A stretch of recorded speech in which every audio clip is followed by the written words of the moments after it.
When Samoans first began coming to the United States in the early 1900s, they were looking for a place to belong. They found home with family, and as those family circles grew, they found it again with their churches. Over time, as Samoans became part of life in America, many found themselves living between two cultures, connected to both, yet not fully at home in either. This place, Manuia, offers a place to land, a place to breathe, and a place to belong. Second Samoa is your home away from home. Mawa fausu e le tala lenta tala noa ai e winga i le au mai o le afi mai i Eleni, i tangata Prometheus, i la lato fo i tala tununga. Se whenau tala i le mena sa tupu i Samoa, e tau tala whea ngai male. Io e pe o le mea o lo tātou i loa, e tofu ala tunu, ma ona fo i tala tuu. E pe e whaapea mai a tūpulanga o na pōne o ni tala whaafangong. Ia o le mea monia, o lo i eilangi soi fua, e le ngatala o tala fo i Eleni ia. O le tala e pe o na uwhaasoa tu i le teimi ua mai misi. O le tala monia e whai mai ia tangata o le whale vai maunga. O lo o i ailangi soi fua e pine ai nā fui tala. Na tupu i o la tu fui lau e lele. Mai ua o whaamao nia fui la. O na e le ngata ua o i ai ma o tilo i ai. Ia. Ai e le ngata o le tala wha i le whare vai maunga i le mea na mafua e o na maua le afi. Ia o tala fo i mai sa vai. Ia e peina amata atu i upolu. Ngai sa vai. Toi o mai ngai upolu le lai tupo e le mele. E te le ala ni moanga ngana mani ala ngā upu nā fua mai ai ia le tala lea. Se ia o ala i le tala lea ala langa mai ai le a fio angale na o vai lele mga uto whangali. Whapea sa ia na mua i Samoa ni sa au ai tangata. Ia, a tala noro i sa au ai o malamalama umai.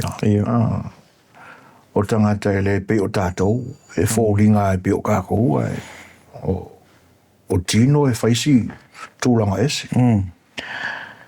Ia, o le toe ina malona tali. O whanau ane ia le tama. E le vaaya e lona tama i le tele o te mio laso. Se vanga nā lava ua ta ua sori ata le la, ua ngā ngaifo le la, pe o ia fo i upo e tau whaatusa ia, i le afi po. Whako awa i le o le tamatiti i lona tama. Ia ona lama rore e le tama po fe e ngalo i eilona. O fisili tamatiti, he was curious. Ia, o lona tina ana, fisili ai. O fe e alu e luka mai le aso a koa. To a fo i mai a ta koa inga wapo. Ia le family ina le talia, le whaalongo a le tama i le talia lontina. Ia o na tonu role le mana to ti atalanga. Ringo le orka. O le alue. Ia. Whapena. O wa usu le toi ina o wa e merkama wa usu le kai hau ele i malama. Ia o na muri e lono le tama. Ngā utala o whangali o lo i ele papa le nā. Ia o ke ili kamar vai aku. Wa tualon ta mape wa au ese i au tafa ma ia le fue o lo solo. Ia ai whai upu anga ele papa. E pe ole o tala nore toi ina anga ele papa. Ia whake ia kamar makala o le papa. Ia o le ngala i ele toi ina i. Maua le papa o ngala. Ia, e whapela le tatonunga o toi ina o nā whaiawhianga. O le isi leo winga o le upu Talanoa. O le ngala.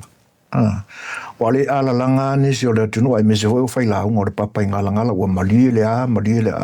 O mailo e o malie le papa i ngala. Ai a tonu e le o maa ua telefo i e. Po le ale winga o lea, la ma fuanga o lea, ingoa e whaingoa le papa.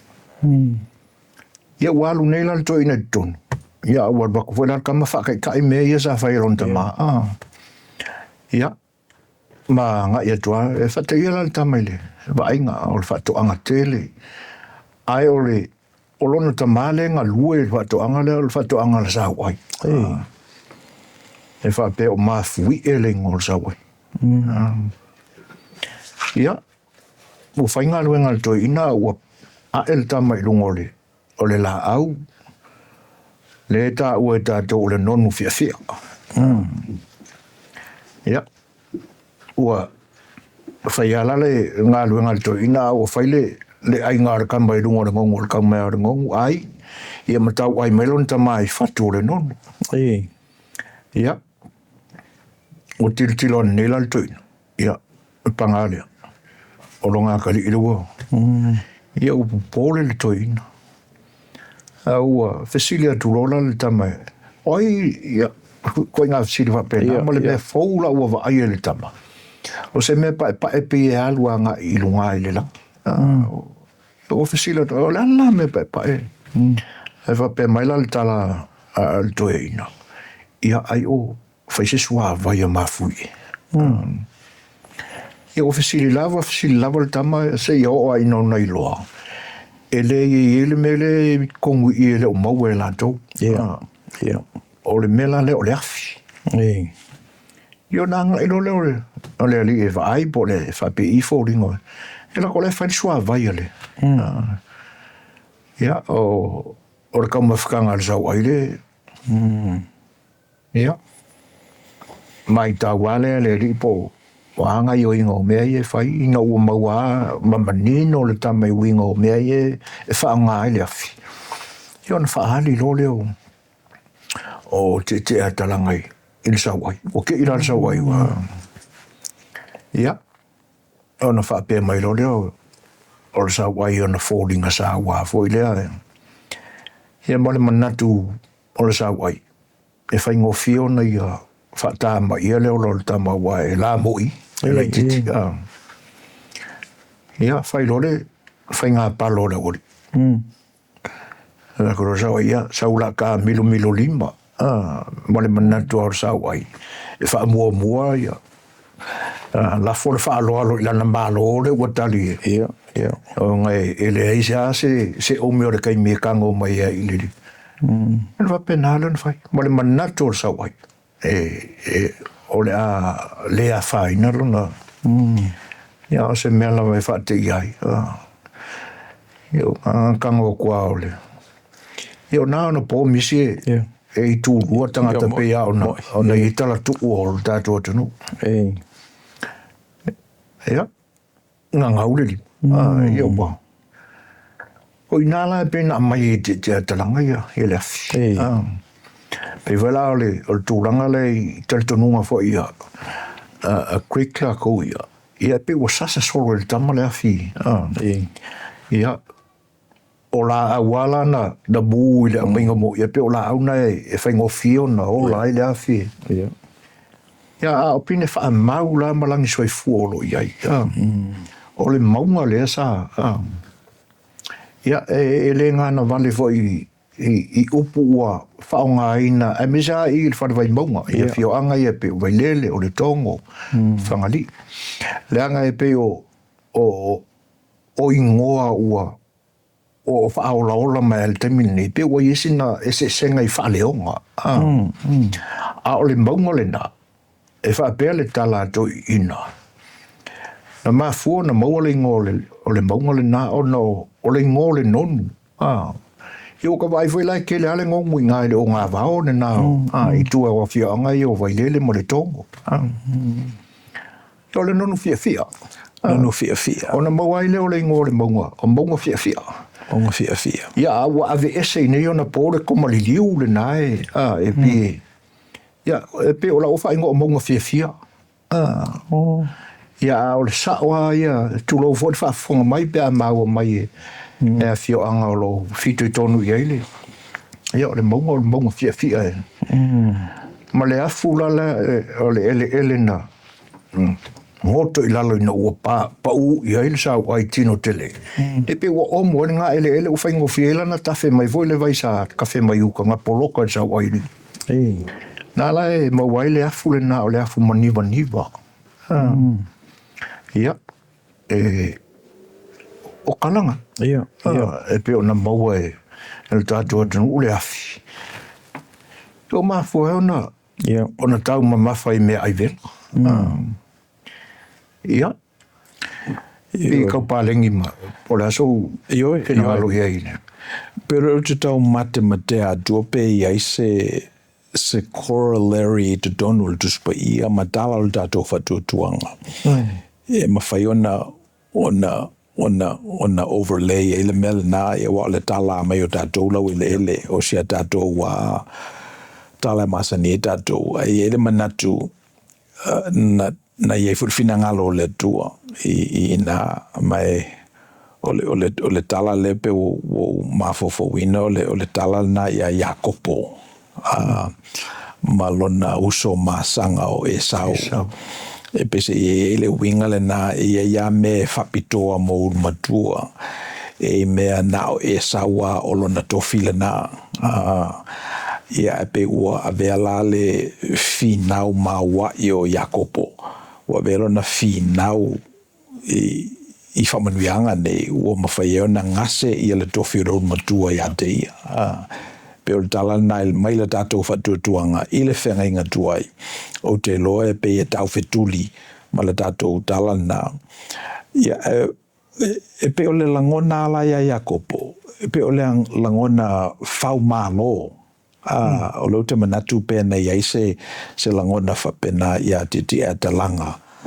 Pe o se mea whare nā e whaia tangata tala vau a mātutua loa ia pe se I o tau simmer down. O le mela o whimana o e whawheu sua I tala na e lua. O le isi tala e sau mai le lima whetau sanga tarua I le to whamanino le whanau le apela amo. Ia o le isi tala e sau mai a tātou lau whanua. Na iei langi soifua peo nei. Ne ta ua. Ia o na fast forward lola ia e pe o le isi manatu o le a so what?